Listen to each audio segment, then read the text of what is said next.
That's kind of the 80-20 principle. 20% of the residents will cause 80% of the call-ins and the energy that you're going to have to put towards something. Welcome to the Good Stewards Podcast, the only podcast dedicated to seasoned real estate investors who want to maximize the cash flow potential in their business. We are buy and hold investors with 1,000+ properties and markets across the U.S. who bring an insider's view into the nitty-gritty details of real estate investing. If you're looking to develop the mindset, teams, and systems that can dramatically build your real estate business and net worth, you're in the right place. Welcome to this episode of the Good Stewards Podcast. I'm Ryan Dossie. I'm Amanda Perkins. I'm Bill Sirius. And I'm Andrew Sirius. Hello, Good Stewards. Today we're diving into the maintenance and collection side of property management to discuss how you can best run this to maintain your relationship with residents, but be prepared with systems and processes for both. Before we dive in, we want to connect with you. Visit us at thegoodstewards.com to subscribe to the podcast and receive your free copy of our ebook guide. Don't make a profit, create a fortune. Yeah, and I think the best way to think of maintenance in general is as your customer service. Once you have leased a property to somebody, at that point, they like the property. Maybe they even love it. They're very excited, all the rest of that.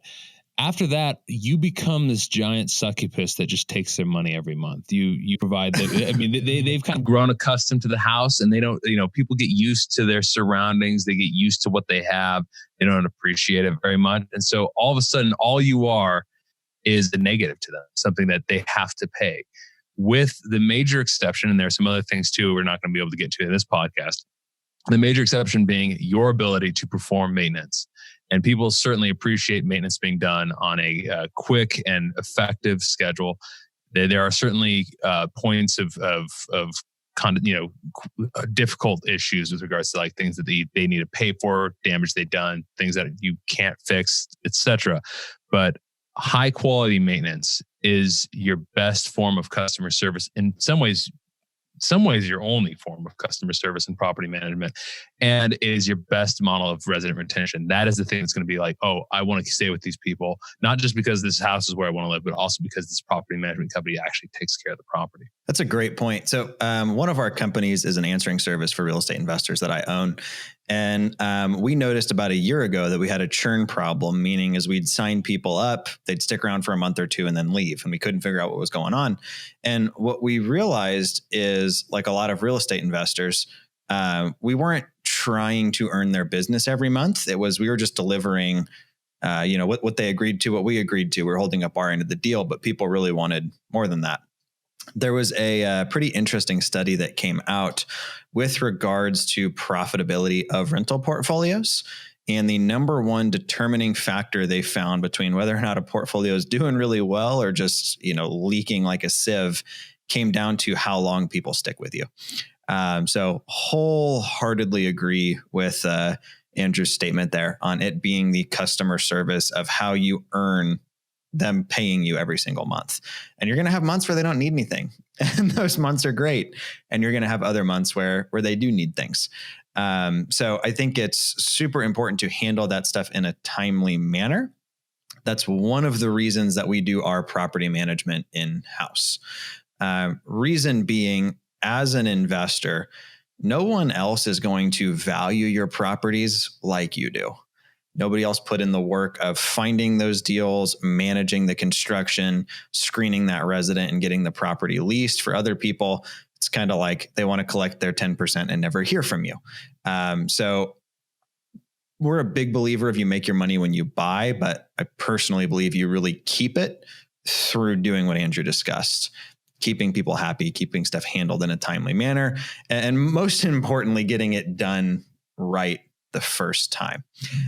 So when you're just starting out, it can be pretty difficult to afford to have like a full-time maintenance guy, right? So when we first started, what we initially did was we had our general contractor who did all of our other construction work handle stuff. Well, what we started to notice as time went on, they got slower and slower and prices started creeping up. Ultimately, it's not what they do. So a random call to deal with some plumbing or some electrical is outside of their wheelhouse. It started to become more work than it was worth. And we kind of realized, hey, we need to change something here. So I was probably at about 30, 40 units at this time. And we knew we needed a better solution, but we also knew we couldn't afford a full-time maintenance guy. So we ended up kind of hacking the system a little bit, and we brought on a maintenance guy. And when he wasn't doing maintenance for us, we'd have him do tear out on a new acquisition. This actually lowered our costs because our GCs didn't really want to do tear outs either. Kept him busy, but then he was on call for any time we kind of had things come up. Bill, what have you seen over the years as kind of the biggest preventative, hey, if you don't fix this, it's going to come back to bite you in the middle of a lease? Yeah, number one is water is a property's worst enemy, period. I mean, water from the outside or water from the inside. And I would say one of the best things that we've done is fairly regular checkups, because there are some residents who just won't call you for things. Others call you for everything. So I think basically, to back up, that's kind of the 80-20 principle. 20% of the residents will cause 80% of the call-ins and the energy that you're going to have to put towards something. And that's kind of how life works, is that 80-20 principle. So you're going to have to know how to deal with those who are picayunish about every little thing. But sometimes it's those 80% who don't call you that can be the worst ones, because here's a shower leak that goes on and on and on, that's dripping through the floor, and it hasn't been caulked correctly, or in a tub surround that hasn't, that's 3-piece tub surround hasn't been caulked correctly. And all of a sudden you've got some serious dry rot over time on your hands that you didn't know about. So I would say be on the lookout when you go into a property, or your maintenance person goes into a property, and that maintenance person should be your eyes and ears. Every time they go in, they should be mentally clicking things off. And I'll give you a few more things, but the first thing I would do is go in where every water receptacle is and see how it's doing. Is there any water issues? Another thing is furnace filters are just, sometimes they can go 2 or 3 years without being replaced. Boy, you talk about, not doing well with your HVAC system when that happens. That's going to Can I make a confession that I'm somewhat embarrassed to make? So I bought my first house for my wife and I at 20.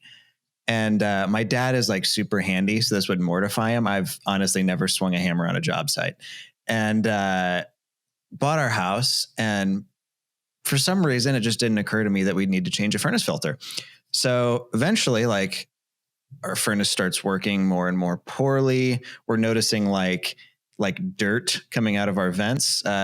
Turns out you're supposed to replace those. We went 3 years, and I'm pretty sure torched a train system. So, we're not all perfect.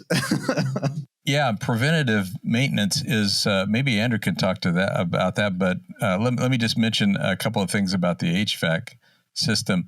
When we buy furnace filters, we buy a whole pack of them, and then try to store them at the house that we're at. We also keep notes. So when our maintenance guy goes back, he knows things like that, where, the furnace filters are at, how many are there, what sizes they are, because that is a thing that really needs to be changed a couple times a year. So preventative maintenance is a huge part of maintenance, and that is, having those eyes and ears on a property. Andrew, I know in Kansas City, you kind of almost established a preventative maintenance program as sorts. Yes, almost. Okay.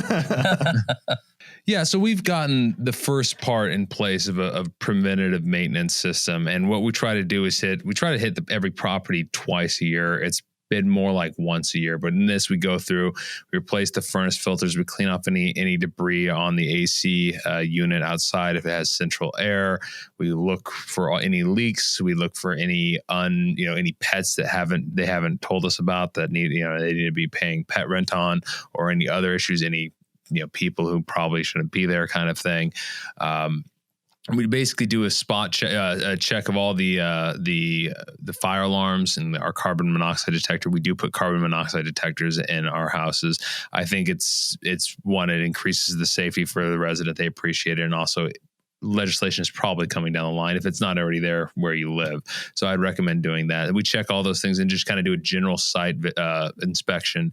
It usually takes 45 minutes to an hour or so. So we can get about, any maintenance technician can get about 6 or so in a day, maybe more if it's apartments and they're right next door to each other. It can be tougher when it's really high volume times for maintenance techs, which is generally the beginning of the summer when ACs are going out and the beginning of the winter when furnaces are going out.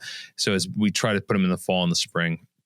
And you can also have them clear out gutters, or you can put that on the resident. With some taller houses, the ones that are 3 stories or whatever, that might not be possible. With a 1 story, it's pretty simple. You can have the maintenance tech do that.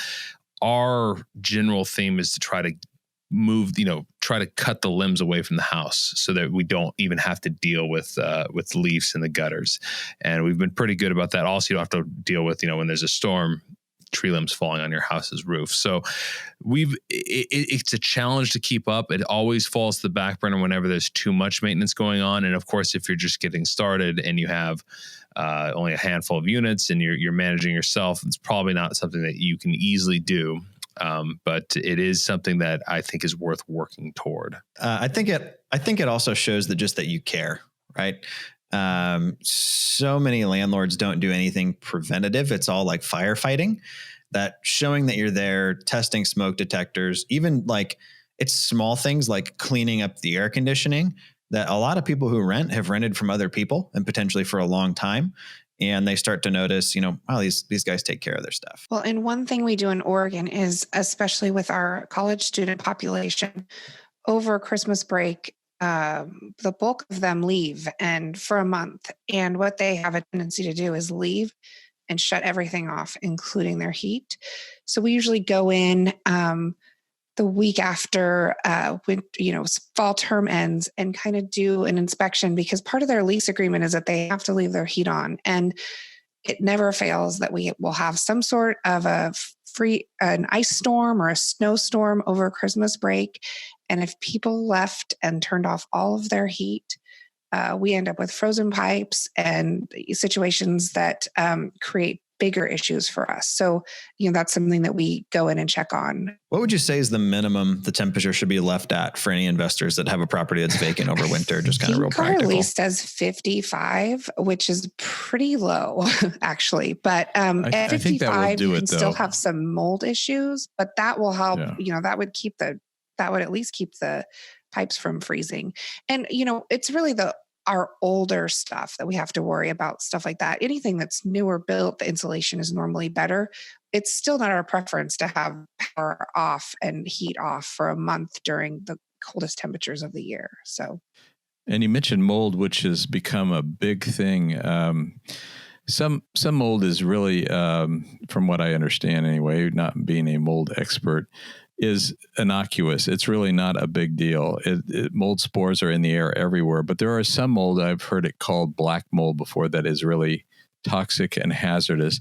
And many residents, actually it's very much in the minority when you have black mold. It's not that often, but many folks are very attuned to it and they think everything is black mold and they start coughing, they start having respiratory problems. Whether it's legitimate or not doesn't matter. It's something that you really have to address. Any properties that have a concrete slab are going to be susceptible to moisture buildup. Any single pane windows are going to have more of a susceptibility to that as well. So having we even have a mold addendum that goes along with our rental agreement that explains the situation with mold and what to do about it. And that has to do with making sure you keep your venting on in the bathroom, because oftentimes if the vents, if you don't flip the vent on, and sometimes they're not hooked to the light, which makes it that much less likely that a resident is going to flip that vent on, or the fan is what I'm talking about actually. And so that just has a huge moisture buildup in the bathroom over time. And again, it just is a place that mold can start collecting. There's a few things you can do, and one of them is getting good at venting, making sure beds are not always just against the wall, and you push furniture out slightly. Making sure that when you do have mold, that you use a product called Kills in the paint that helps to keep mold spores from forming on the wall. But mold is a big issue. And Amanda, we do have a mold. Do you remember about our mold addendum at all? Yes. So it's something that we have our residents sign. It helps us to basically reference back their agreement in partnership with us of what they can do to prevent it. Now, sometimes there's going to be things outside of their control. I mean, we've had an instance where we had a house. It's a old house. It has a very unique kind of a build to it. I believe at one point it may have been some sort of like a store converted into a house. And, we had to move residents out of it and kind of do an overhaul, redo the insulation, redo the heating system, that sort of thing. That's rare. Normally it's something that the residents can help keep a handle on. A lot of it is in their bathroom, and it goes, it kind of falls in line with them not cleaning up after themselves very well, or opening a window, or running a fan, or, like I said, a lot of our people are college students. They don't want to pay an electric bill. They're fine wearing extra sweatshirts and sweatpants so they keep their heat off. That is the type of environment that mold can grow in. And so that's, that is something that we do with our inspections to treat that sort of thing. I think when it comes to having maintenance staff in particular, when they're on payroll, managing them is super, super important. There's not a lot of people that can work independently, be accountable, get things done in a timely manner without things starting to eventually slide. So, what I mean by that, you want to make sure you're keeping an eye on like how long projects are taking. We had a instance where we had kind of a unique property that had like 4 tiles around the fixture of a faucet. And our maintenance guy was, I can handle this. I can do tile work. And wasn't getting done. Come to find out, he really couldn't do it. So you want to make sure you're tracking like mileage, where are they going, especially if you have company vehicles, which we provide company trucks. But also making sure that things like time limits on projects and knowing how long things should roughly take, making sure things are done right the first time is huge. We had a maintenance guy that we ended up letting go because nothing was done right the first time. He would go out to fix a clogged toilet, and when he would leave, there would be more problems that he caused while he was there that weren't fixed, but the toilet was fixed. So we ended up having to let him go and find somebody else that could kind of get it done right the first time. Yeah, monitoring trips to Lowe's or Home Depot is pretty important. I think the word efficient is the word that should be raised between you and your maintenance or turnover folks all the time. How can you become more efficient? How can we help you become more efficient? Let's talk about how often you go to Home Depot, for instance, and when you should go to Home Depot. How about, keeping notes on things and, making sure that every time you get in a vehicle, there's a good reason to get into that vehicle rather than being in the house, particularly if you have properties that are spread out geographically. The time will just kill you in terms of the, driving from here to there. So talking incessantly about efficiencies, putting efficiencies in your system of when you're going there. What supplies should they keep on the truck? Yeah. What are the most common things they're running into, and kind of being a little bit proactive instead of like, oh, I don't have any light switch covers. It's like 97 cents. Keep a few in the truck, having a little bit of supplies. We found making sure they have the proper tools. We had a maintenance guy that, quote unquote, had all of the tools, and we found out really didn't. And there was a lot of issues with that if any of you guys have ever done any mechanical work at all, having the right tool for the job makes it 5 times easier than, trying to hold a flathead in with a pair of pliers while holding the back and cranking it or something because you don't have an Allen key or something. So you can use a drill a lot quicker than a screwdriver. One of our hires recently, we knew this guy was a high quality guy, but he came from a contractor who had supplied all his tools. So one of the benefits, we just gave him a hiring benefit, and that was a $1,200 allowance of him buying his own tools. I think that was a $1,200 well spent on our part because he looked for the perfect sale where he could buy these. These are his tools. They're not our tools. And by the way, most of our maintenance folks, we do have some common tools like pressure washers and other things, but many of them have their own basic tools. And the reason why we do that is we feel like if they have ownership of them, they're going to take really good care of them. Whereas if we own all of them, we're also responsible for keeping track of them and maintaining them.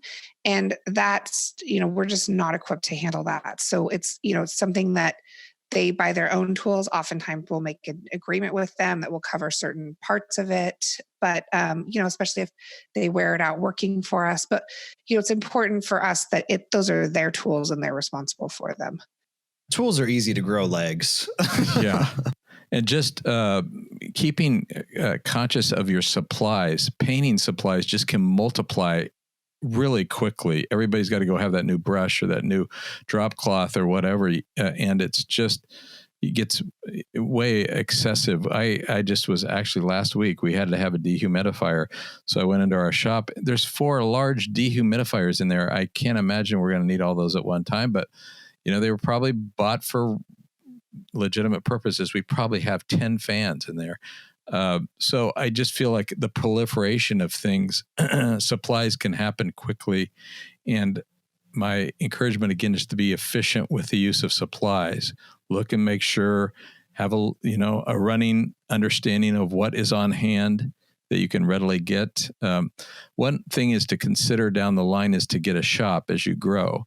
Initially it might just be a garage attached to, your house or, your first office that you get a large 2-car garage or something like that. Eventually you might get a larger shop. Those can really add efficiencies into your maintenance and turnover, kinds of processes. You're talking more as you start to get up 100+ units. Yeah. Or a double car garage is where we started. For so our we shop. did in Indy. Yeah. Okay, Amanda, why don't you hop into we're going to move into dealing with resident delinquency. This is it can creep up on you. So one thing that we find that it's really important with this is just to be specific, spell it out, and follow the terms of the lease, and do it the exact same every single month so that you're not constantly making agreements with people and then being responsible for holding them to those agreements. So, our process, for instance, in Oregon is rent is due on the 1st of the month. They have a 4-day grace period. So after their 4 days expire on the 5th of the month, their rent is late. They get dinged with a late fee. So, at that point they owe their rent plus a late fee. In our state, after they're late, they have we can post a 72-hour notice 3 days after they're late with rent. So on the 8th of every month, we are hand posting 72-hour notices without fail to everyone. And even if they call and say they're going to pay rent on the 10th, we're going to post that 72-hour notice on the 8th, because if they don't follow through on the 10th and we have to wait until the 10th to post, time on that 72-hour notice running doesn't start until you actually post it. So just follow it every month, even no matter what people tell you they're going to do. I mean, maybe if they follow through and they pay their rent on the 10th, that's fine. You don't have to act on that 72-hour notice. But if they don't pay their rent on the 10th, on the 11th, file the FED, which that's, that's basically your eviction with the court. We use a company to do that for us. Some states require an attorney. Follow through with it. You mentioned the 72-hour notice. That's a notice to cure, right? Right. For anybody who they doesn't have know, 72-hour basically notice, pay us. yes, to catch up. So say you've posted that 72-hour notice and somebody reaches out and they say, I got hurt on the job this month. I have this money that I'm expecting to come later. Can we make an arrangement? We usually do. We'll allow a written arrangement. Oftentimes we'll do it one time per year in a lease period, but we will make arrangements with people, but we make them written so that it's spelled out for us and for them. And it's up to them to follow the terms of the agreement. And once if they don't follow through, we continue on. That doesn't void anything. We'll move forward with an eviction. No, we don't want to be making people not have a place to live, but it's not our responsibility to provide housing for people that can't pay their rent or communicate with us and follow through with an agreement. And this is where the rubber meets the road in terms of, do you have a business or do you have a hobby? Or a charity. Yeah. Because Amanda, I think, hit it on the head that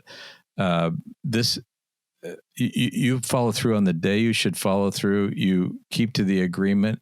Again, the bad person here, the bad guy is not you. It's not the resident, but it's the agreement that you've created. It's the contract you've created together, and you just can't violate the contract. And so I think that having a business mindset at this point was really hard for me. I have to admit, I have a little bit of a soft spot, unlike our other panel members here. They're hard, cold steel. But anyway, I just let things slide, and that ended up being not good for me and not good for them, because it just doesn't get better. It always gets worse. Just figure that. Nothing will just send your life into drama quite like believing the excuses and not honoring your agreements. And especially if it's like, I'm going to pay you on this day and they don't pay. Well, oh no, it's coming tomorrow. I mean, you can just get strung out, or it really turns into kind of this avalanche of delinquency that then you've got to go through. I find it's all about proper expectations. And that's really what your lease should outline is, this is how this works. If you don't pay by this day, this is what happens. If it's not here by this day, this is what happens. That way there's no, life's hard enough without the drama of, people not paying or choosing to not pay or pushing things back. It's more, find somebody who wants to be in there and is going to honor the terms of their agreement. So in wrapping up this episode, basically we're just going to cover again that, back when you're doing your initial rehab, you can save yourself a lot of heartache on the back end by repairing your deficiencies wholly. Being mindful that if you think your HVAC system has a year left on it, be reasonable about if that needs replaced, or if the roof is, you're patching leaks rather than replacing a roof. Just realize that kind of stuff can come back to get you later. And it's hard to deal with a resident in the situation while you're repairing their roof or replacing their roof or replacing an HVAC system right after they moved in, especially if it's maybe a property that came straight from rehab that hasn't been lived in for a while. You want to be complete in what you're doing and efficient. Yeah, I think there is a connection between the issue of property maintenance and the issue of dealing with people who are not paying their rent. And the connection is this: when you go to court, sometimes in eviction court, the major issue that's brought up against people who are renting, landlords, is that the reason that I have a case here of not paying my rent is because they have not maintained my property correctly. And there are some things that you must maintain correctly, or you're going to be on the wrong side of a judgment situation. The electrical system is one of them. Having some states even allow them withholding rent. Yes, if certain things aren't done. Yeah, Missouri, they have to put it in escrow, but they can do that. Yes. So, you want maintenance is important for many reasons, but one of which is because you want to be on top of a situation if things go sideways and you're having to evict somebody, and you want your maintenance to be such that you're covering everything that's in your tenant and landlord act in your particular state. And I would really recommend that you check the things out in that document. Every state is slightly different, but in that document that needs to be a bottom line supplied to a rental property. I don't know about you guys, but I don't know that I've had an eviction where the person we're evicting has been like, it's totally my fault. They did nothing wrong. Yeah. It's always like, oh, they didn't do this. They didn't do that. This is why I shouldn't have to pay. I mean, and Bill's right. That's the first thing they're going to throw out is, well, this wasn't done right. This was leaking. The toilet ran. I mean, they're going to give out the litany of excuses. Now, hopefully you get a good judge who, like in Indiana, a lot of the times they'll literally break it down to, did you owe rent? Yes. Did you pay it? No. Case closed. But a lot of the times they still fight quite a bit. Mm-hmm. We're going to wrap up our episode today. Thank you so much for tuning in. If you like what you heard, remember to like and subscribe to the podcast and get your free copy of our ebook. Visit thegoodstewards.com for more information, connect with us, and submit any questions or topics you'd like for us to talk about.